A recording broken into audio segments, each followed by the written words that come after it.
Bonjour.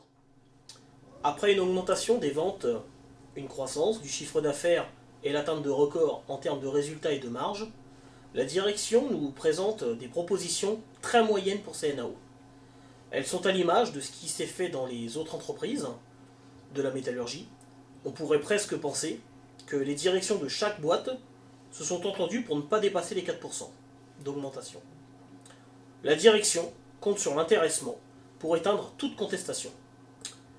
Les différentes augmentations ne sont pas réparties entre non-cadres et cadres, mais entre groupes d'emplois.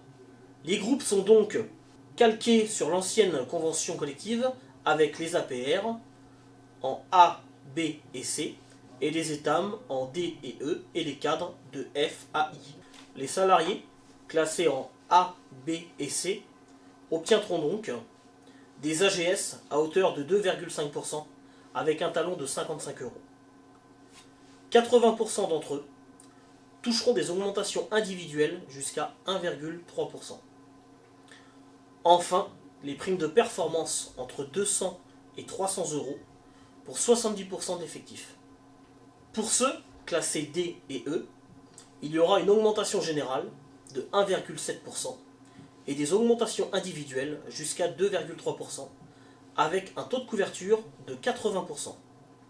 70% d'entre eux toucheront des primes de performance allant de 400, 700 ou 1000 euros. Enfin, 80% des cadres seront éligibles à des augmentations individuelles pouvant aller jusqu'à 4% et une part variable au-delà de 100% payée en avril. D'autre part, la direction maintient la prime d'ancienneté en cas de baisse de classification. C'est un succès en demi-teinte, car cela prouve bien qu'à un moment donné, les salaires pourront baisser en cas de changement d'emploi.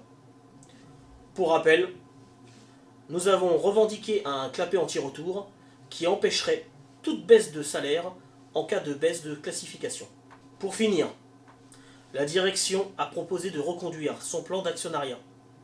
En bref, après des résultats financiers records pour 2023, cette négociation nous montre que les augmentations records étaient bien celles de 2023 et non pas celles de cette année.